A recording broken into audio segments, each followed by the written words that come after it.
ล่าสุดครับคุณผู้ฟังตอนนี้เหลือเวลาอีกไม่กี่ชั่วโมงก่อนรู้ผลว่าเนเน่จะได้ตั๋วใบสุดท้ายหรือไม่แต่ในกระทู้ฝรั่งบนเว็บ Reddit กลับเกิดการถกเถียงกันเองก่อนแล้วฝ่ายหนึ่งเป็นนักดนตรีที่บอกว่าไม่เจอของแบบนี้มา20 ปี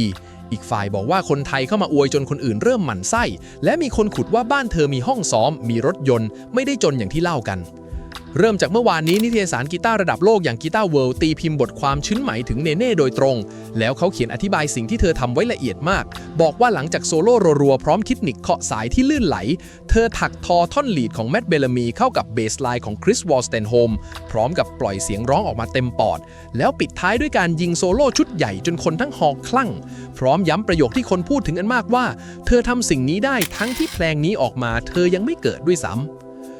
ยังมีอีกชิ้นที่เพิ่งออกเมื่อวันที่10 สิงหาคมสำนักงานข่าว Nation Thailand ลงบทวิเคราะห์ทางเทคนิคเต็มชิ้นหนึ่งอธิบายว่าทำไมเพลงนี้ถึงเป็นบททดสอบที่หินเขาบอกว่ามันวัด4อย่างพร้อมกันคือความเร็วความแม่นยำความอึดและการควบคุมเพราะเบสไลน์ของวอลสเตนโฮมไม่ได้ทำหน้าที่แค่หนุนกีตาร์กับกลองเหมือนเพลงทั่วไปแต่มันวิ่งเป็นแกนหลักตลอดทั้งเพลงเอาโน้ตซ้ำๆที่รัวเร็วมาผสมกับเสียงที่ผ่านเอฟเฟกต์จนหนาทึบ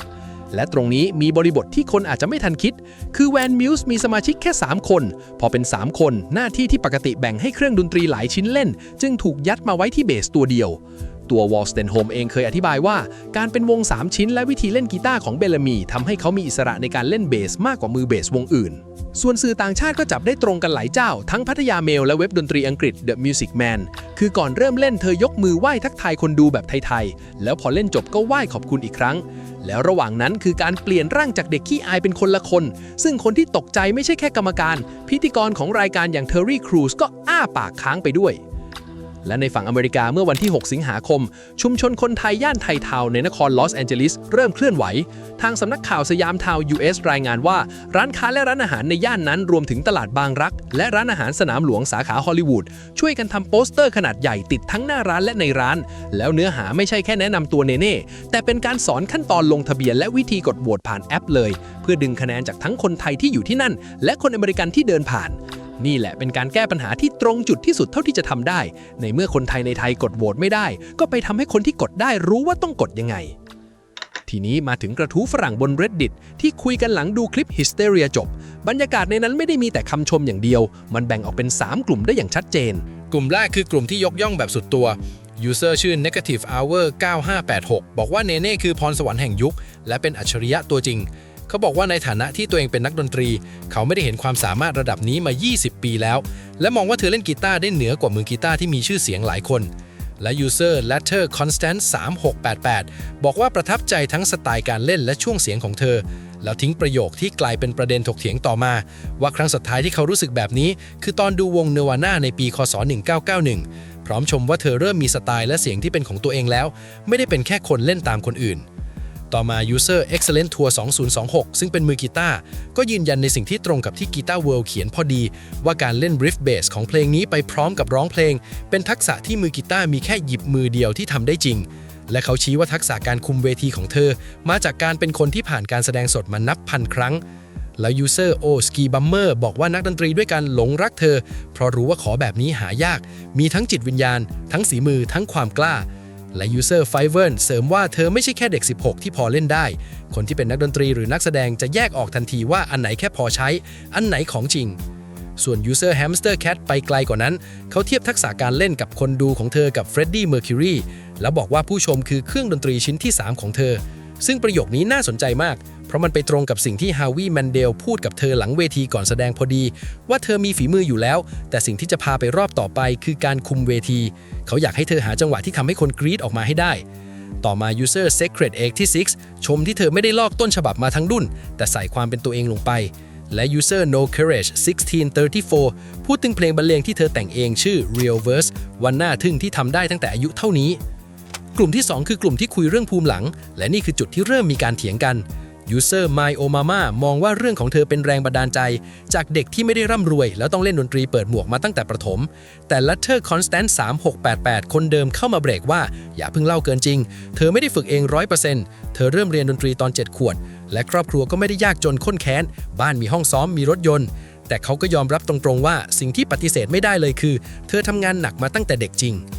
User Jello Penguin 2956 เล่าเกร็ดที่หลายคนสนใจมากว่าครูที่สอนกีตาร์เธอจริงๆแล้วเป็นครูสอนดนตรีไทยแต่ครอบครัวเนเน่เคารพครูท่านนี้และอยากให้ท่านเป็นคนสอนกลุ่มที่ 3 คือกลุ่มที่พูดถึงกระแสและวิจารณ์บริบทรอบตัว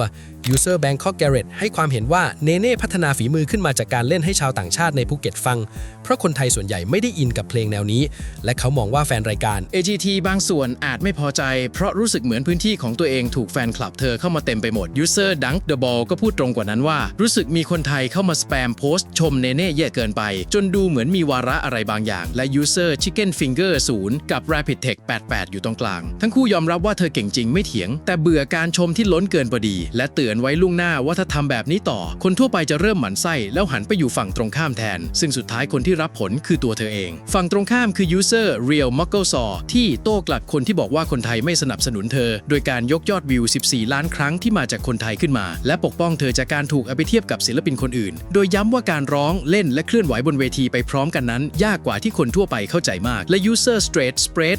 2952 มองอีกมุมว่าน่าสนใจตรงที่เนเน่ทำให้คนไทยหันมาสนใจดนตรีร็อกได้ในชั่วข้ามคืนและได้แรงหนุนจากคนในประเทศตัวเองมากกว่าผู้แข่งขันชาติอื่นๆอย่างเห็นได้ชัดส่วน User Amateur Forever วิจารณ์สื่อไทยตรงๆว่าพยายามใช้คำทำนองว่าเธอไปทำหน้าที่เพื่อชาติเพื่อให้คนดูอินทั้งที่ความจริงเธอไม่ได้รับทุนจากรัฐบาลเธอทำเพื่อความฝันของตัวเองและครอบครัวและเขามองว่าสื่อกำลังหาผลประโยชน์จากตัวเธอนอกจากนี้ยังมี User อย่าง Unstoppable Amazon Riff and Reason และ Cassian Cassius ที่แซวว่าใช้ Chat GPT ช่วยเขียนแน่ๆเพราะสำนวนมันฟ้องแต่พอแซวเสร็จส่วนใหญ่ก็บอกว่าเนื้อหาถูกอยู่ดีและยืนยันว่าตัวเองอยู่ฝั่งสนับสนุนเนเน่ทีนี้มาถึงประเด็นที่ทำไมต้องเป็น Nirvana ปีคศ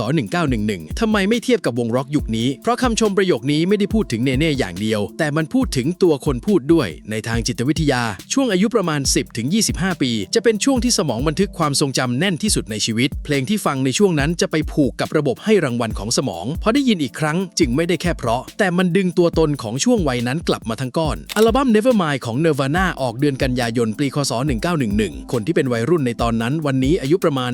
40-50 ต้นๆซึ่งเป็นช่วงอายุที่หนาแน่นมากในกลุ่มผู้ใช้เว็บ Reddit หากมองในเชิงกลไกการเทียบกับ Nirvana จึงเป็นการบอกว่าเธอทำให้ฉันรู้สึกแบบตอนฉันอายุ 17 อีกครั้งมากกว่าจะเป็นการวัดฝีมือมีความเป็นไปได้สูงว่าสิ่งที่ทำให้คนกลุ่มนี้สะเทือนใจไม่ใช่แค่ว่าเธอเล่นเก่งแต่คือรู้สึกว่ามีคนหยิบของที่พวกเขาคิดว่าตายไปแล้วกลับขึ้นมาถือแล้วคนที่หยิบมันขึ้นมาดันเป็นเด็กที่เกิดหลังยุคนั้น10 กว่าปีแต่กลุ่มที่หมั่นไส้ก็มีจริงเพราะคำชมมันผูกกับอารมณ์ส่วนตัวขนาดนี้ระดับเสียงของคำชมมันจะเกินตัวข่าวเสมอและคนที่ไม่ได้อยู่ในความทรงจำชุดเดียวกันจะรู้สึกว่ามันเวอร์ส่วนการแยกประสาทที่ Excellent Tour